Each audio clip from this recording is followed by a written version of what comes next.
Welcome back to the deep dive. This time we're jumping into the world of Carl Jung and his work on symbols. We've got some pieces from his book, Man and His Symbols, and gotta say, this is some really fascinating stuff. It is, especially when you think about how man and his symbols almost never happened. Oh, really? How so? Well, the book's beginnings are kind of unusual. It actually started with the filmmaker, John Freeman. Okay. Yeah, he saw how Jung's ideas could really connect with people and thought, well, with all this growing interest in symbolism. Yeah, that makes sense. But Jung himself wasn't too keen on it at first. Not really. He was hesitant, Yeah, not sure about making his ideas, which are pretty complex, simple enough for everyone to grasp.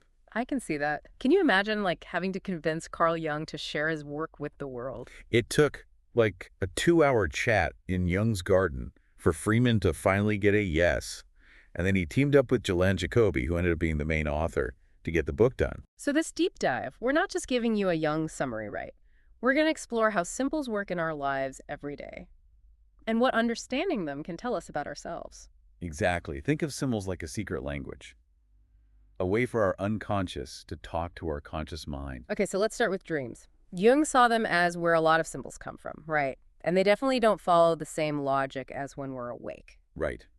They're full of these strange images, scenarios. Wouldn't make sense in the waking world at all, but they're full of meaning. And for Jung, interpreting dreams, Hmm. it wasn't about finding, a set definition for every symbol. Not like a dream symbol dictionary. Right. He focused more on how the dream makes you feel and the specific images your unconscious chooses. Like, say you dream about overcoming an obstacle. Why is it a locked door and not, say, a brick wall? Your unconscious is saying something specific with that image. So if dreams are the language of the unconscious, what's it trying to tell us? Jung seemed to think that modern society has made us kind of lose touch with the unconscious and its power. He did. He talked about how, the more primitive cultures, they were more in tune with nature's symbolic language. Like, he talked about this thing called the bush soul, where part of your soul is believed to live in nature. Okay, that's a powerful image. So are we missing out on a deeper connection to ourselves and the world by ignoring these messages? Is that bush soul still trying to talk to us? Interesting question, isn't it? Like, think about how so many people are super connected to their pets. Yeah. They find comfort, companionship in them. Maybe that's like a modern bush soul, a longing for connection with something beyond us. You're making me rethink my relationship with my dog. Jung also talked about culture seeing stones as symbols of creativity or trees having magical powers. What do we make of those kinds of beliefs? I think they show us that symbols aren't just random. They tap into something deeper, something universal in the human psyche. And this is where Jung's idea of archetypes comes in. Recurring patterns of thought, behavior, present in all of us, no matter the culture. All right, let's dive into archetypes a bit. What are some examples and how do they show up in our lives? Well, Jung had several, like the hero, the animus, the shadow, and the self. They show up in myths and stories across cultures. Think of the classic hero's journey, the battle with a dragon, which is often about facing your inner demons. Yeah, those stories definitely seem to resonate across time and cultures. Jung even said, the ego as hero is always essentially a bearer of culture, rather than a purely egocentric exhibitionist. That kind of turns our typical view of heroes upside down. It does. It suggests the hero's journey isn't just about personal achievement. It's about serving something bigger than yourself, contributing to the evolution of culture, of consciousness itself. And that brings us to individuation, that process of becoming a whole person by integrating the conscious and the unconscious. So how do we confront this shadow side? Sounds a bit scary. Can be. But it's essential for growth. Jung gave this example of a man who dreamed of an unlocked cellar, symbolizing the vulnerability of the unconscious, facing our shadow. It's about admitting those parts of ourselves we hide or deny. So we shouldn't be afraid of the darker parts. Embrace them as part of who we are, like integrating the villain into the hero's journey. Exactly. Recognizing that wholeness comes from accepting all of ourselves, the light and the shadow. This is all really thought-provoking, but how does it connect to something like modern art? Did Jung see a link between these deep psychological ideas and artistic expression? Oh, absolutely. He was fascinated by how modern art reflected our changing relationship with the unconscious. He saw surrealism, for example, as a deliberate attempt to tap into that dreamlike reality we were talking about. Remember that quote from Andre Breton, the guy who started surrealism? He asked, can't dreams be used to solve the fundamental problems of life? It seems like surrealists were really trying to bridge that gap between the conscious and unconscious worlds through their art. But what about abstract art? That can be so hard to figure out. Does Jung have any thoughts on that? He found it interesting that abstract art often mirrors structures we see in nature. Okay. Like the patterns in sound waves can look a lot like abstract paintings. Mhm. It's almost as if artists are tapping into this deeper order, something unseen that connects our minds and the material world. Whoa, that's a mind-blowing thought. Are you saying our minds are somehow shaping reality? Now, that's a question that's puzzled philosophers and scientists for ages. Hmm. Jung didn't claim to have all the answers, but he did suggest that maybe the psyche and the material world aren't as separate as we think. Definitely a lot to chew on. Let's talk more about the self, which you mentioned earlier. How does that archetype fit into all of this? The self is a big one in Jungian psychology. It represents wholeness, integration, the ultimate goal of individuation. It's the center of the psyche, both conscious and unconscious. So, like the best version of ourselves, the person we're meant to become. Kinda, yeah. But it's not a fixed destination. More like a constant process of becoming, always integrating new experiences, insights into our sense of self. Jung uses some cool imagery to describe the self, right? It's something about a mandala. He did. He often used the mandala as a symbol for the self. Those circular designs representing the universe, the whole psyche, they pop up in tons of cultures, spiritual traditions, Yeah. and you often see them in dreams artwork, especially for people on a path of self-discovery. So, if someone starts seeing mandalas everywhere, should they take that as a sign they're on the right path? Well, it could be. But you got to remember, symbols are complex and open to interpretation. What a mandala means for one person might be totally different for someone else. Right, that makes sense. Dreams are a big deal in Jungian psychology. Can you give us an example of how someone might encounter the self in their dreams? Jung talked about a dream from one of his patients, a guy named Henry, who was struggling with a big decision, whether to get married. In the dream, Henry's on this journey through South America, and he feels this strong urge to go home. He's in some foreign city on a mountain, and he's trying to find the train station, which he senses is at the highest point. Sounds pretty symbolic. What did Jung make of it? Well, the journey itself represents individuation, Henry's journey through his wholeness. And the city on the mountain is a common archetype, often symbolizing higher consciousness, a connection to the self. The train station, in this context, it's like a place of transition, connection, maybe even to something greater than himself. So the dream was telling him he needs to connect with his true self to make this decision. Could be. And it's interesting, Jung actually told Henry to consult the I Ching, that old Chinese oracle book. Oh, wow. The I Ching is also about finding balance, aligning yourself with the Tao, the underlying principle of the universe. Wow. So his dream was giving him some pretty deep guidance. Makes you wonder what messages our own dreams are sending us. It does. And that's why Jung was such a believer in dream interpretation as a tool for self-discovery. It's not about finding a fixed meaning for every symbol, but exploring what each one means to you personally and collectively. But sometimes dreams can be so confusing. How do we start paying more attention to the symbols in our lives and maybe even figure out those cryptic dream messages? A great starting point is keeping a dream journal. Jot down your dreams as soon as you wake up, even if they seem like nonsense. Look for patterns, recurring feelings, images. You might be surprised what you find. So it's all about noticing those subtle messages and trying to figure out what they mean for us. Exactly. And remember, symbols aren't just in dreams. They're all around us. Art, literature, even nature. Pay attention to art, books, music that moves you. What symbols resonate? What stories speak to you? It's like we're surrounded by this secret language just waiting to be decoded. Makes you want to go on a symbol hunt. What about symbols in nature? Any tips on tapping into those? Oh, nature's an amazing source. Take a walk in the woods, sit by a river. Notice the shapes, colors, textures that catch your eye. What feelings, memories do they bring up? Trees, for instance, they're often seen as symbols of strength, growth, interconnectedness. Water can symbolize emotions, flow, change. I'm starting to see symbols everywhere now. It's a whole new way of looking at the world. It is. And the cool thing is, there's always more to discover. Remember, the unconscious often speaks to us through symbols because they can get past our rational minds and tap into deeper meanings. This deep dive into Jung's work is already changing how I see things. I never expected that. There's so much to his ideas. I feel like we've just scratched the surface. Absolutely.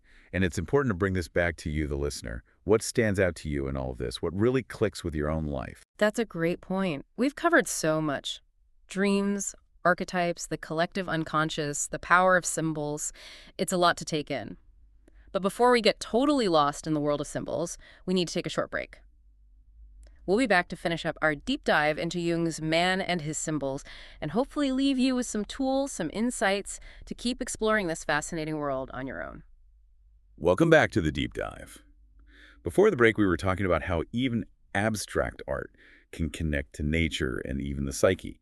And this kind of points to a bigger idea in Jung's work, the collective unconscious. Okay, the collective unconscious sounds kind of sci-fi, to be honest. It's a bit hard to wrap my head around. Could you break that down a bit more? Think of it like a giant shared well of images, symbols, and those archetypes we talked about, something we all inherit as humans. Doesn't matter your culture or background. So like a universal library of human experience, a blueprint for how we see the world. Yeah, kind of like that. So we're all tapping into this, like without even knowing it. How does that actually show up in our lives? Oh, it's all around, really. You see it in those themes and motifs that keep popping up in myths and stories across different cultures. Hmm? Like the hero's journey, the battle between good and evil, the search for love, meaning. Those are all expressions of archetypes that live in this collective unconscious. Okay, starting to make a bit more sense. So how does this collective unconscious tie back into abstract art? Well, if those abstract forms in art can resemble structures in nature, and those structures also reflect archetypes in the collective unconscious, Yeah. it suggests that there might be a deeper connection between our minds and the material world than we realize. But wouldn't that mean our minds are, like, creating reality? Yeah. How did Jung deal with that idea? That's a question that's been bugging philosophers and scientists forever. Jung didn't act like he had all the answers, but he did suggest that maybe, just maybe, the psyche and the material world aren't as separate as we think. That's a lot to ponder. But let's talk more about the self, which you mentioned before. Where does that archetype fit in with all of this? The self is central in Jungian psychology. It's about wholeness, integration, the ultimate goal of individuation. It's the core of the psyche, including both the conscious and unconscious. So it's like the most complete version of ourselves, the person we're, like, supposed to become. In a way, yeah, but it's not a fixed point. It's more about a constant process of becoming, always integrating new experiences, insights into our sense of self. Jung uses some pretty interesting imagery to describe the self, right? Like, wasn't there something about a mandala? He did. He often used the mandala as a symbol for the self. You know, those circular designs that represent the universe, the totality of the psyche. They're found in many cultures and spiritual traditions, and they often show up in people's dreams and artwork, especially those who are on a journey of self-discovery. So, like, if you start seeing mandalas everywhere, is that a sign you're on the right track? It's possible, Mm-hmm. but it's important to remember that symbols have many layers, and they're open to interpretation. The meaning of a mandala for one person might be completely different for another. Right, that makes sense. Dreams are a big part of Jungian psychology. Can you give us an example of how someone might encounter the self in their dreams? Jung talked about this dream from one of his patients, a guy named Henry. He was really struggling with a big life decision whether or not to get married. Okay, yeah, big decision. So in the dream, he's on this journey through South America, and he feels this strong urge to return home. He finds himself in this foreign city on a mountain, trying to reach the railway station. And he senses that it's located at the highest point in the city. That sounds super symbolic. What did Jung think it meant? Well, he saw the journey itself as representing individuation, like Henry's own journey toward wholeness. Mm-hmm. And the city on the mountain, that's a pretty common archetype. It often symbolizes a higher state of consciousness or even a connection to the self. And the railway station, in this context, well, it's like a place of transition, connection, maybe even connection to something bigger than himself. So the dream was like telling him he needs to connect with his true self to make this decision. That's one way to look at it. And it's fascinating because Jung actually advised him to consult the I Ching. That's that ancient Chinese oracle book. Wow, really? Yeah. And the I Ching is all about finding balance and aligning yourself with the Tao.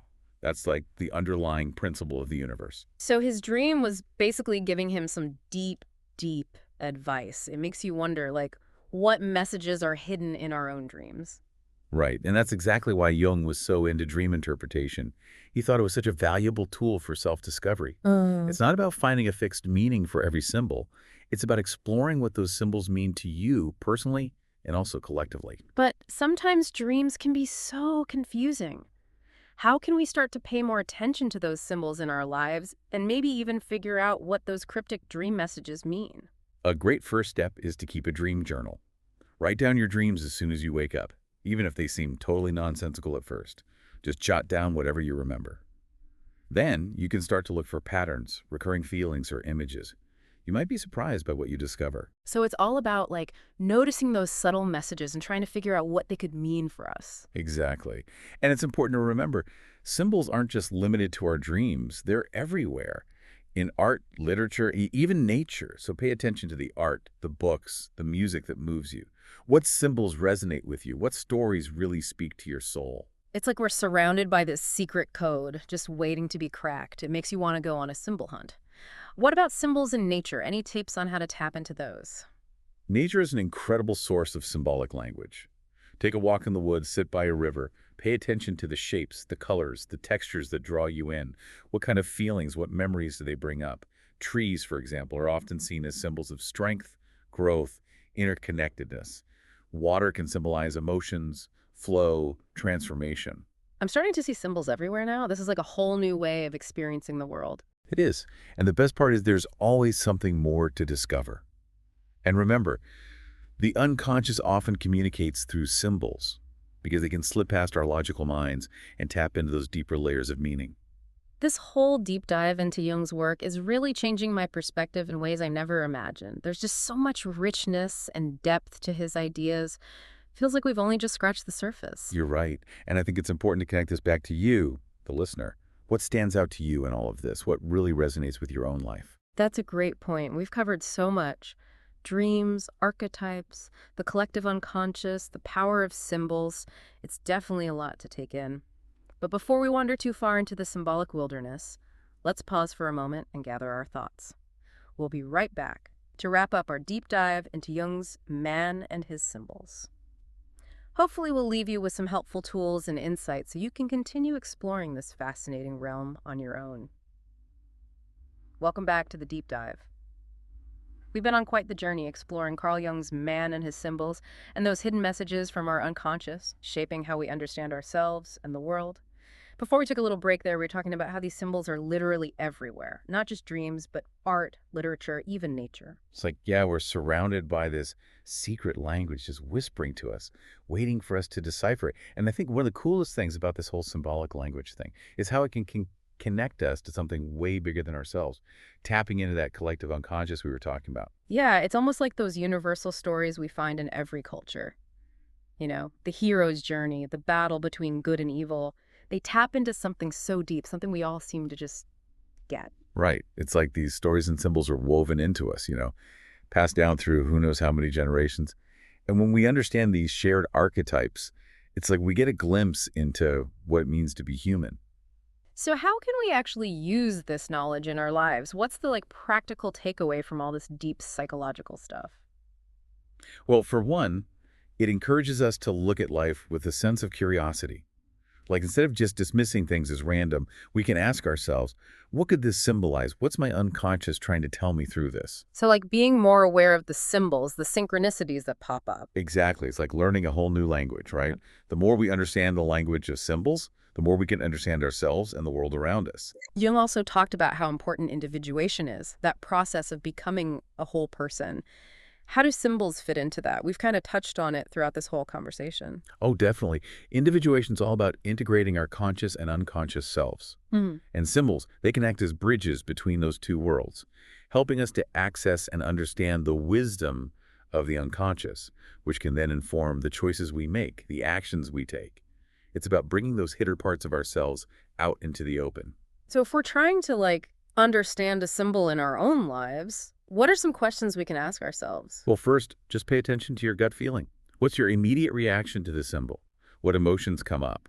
Then you can explore your personal associations. Like, what does this symbol remind you of? What experiences or memories pop into your head? Does it connect to a specific person, a specific event in your life? And lastly, think about the archetype the symbol might represent. Does it resonate with the hero, the shadow, the animus, the self? Which part of your own journey could it be reflecting? So it's a process that involves a lot of self-reflection, being willing to look inside and explore those hidden parts of ourselves. It does, but it's definitely worth it. because it can lead to a much deeper sense of self-awareness, a greater sense of meaning and purpose in life. And that's ultimately what Jung was all about, helping us to truly understand ourselves so we can live more genuine and fulfilling lives. This whole deep dive has given me so much to think about. One thing that really struck me about Jung's work is this emphasis on the spiritual side of the psyche. Like this idea that we're all searching for something bigger than our own egos. Yeah, he believed that this search for meaning and purpose is just fundamental to who we are as humans. And he saw symbols as a way to connect with something transcendent, something greater than ourselves. So it's not just about understanding these symbols intellectually. It's about like experiencing them on a deeper, more soulful level. Exactly. It's about letting those symbols touch us, move us, guide us on our journey of self-discovery. That's such a powerful way to think about it, and I feel like we could keep talking about this for hours, but unfortunately, we're out of time. If you had to leave our listeners with one key takeaway from Jung's Man and His Symbols, what would it be? Pay attention to the symbols in your life. They're messages from your unconscious, guiding you toward wholeness, self-discovery. Don't ignore those dreams, those synchronicities, those little moments where something just clicks. They might be trying to tell you something really important. What a great way to wrap things up. Thank you so much for joining us on this deep dive into the world of Carl Jung and his exploration of symbols. We hope this conversation has sparked your curiosity and maybe even inspired you to explore this fascinating world a bit more on your own. You never know what hidden treasures you might discover within yourself and the world around you. Thanks for listening.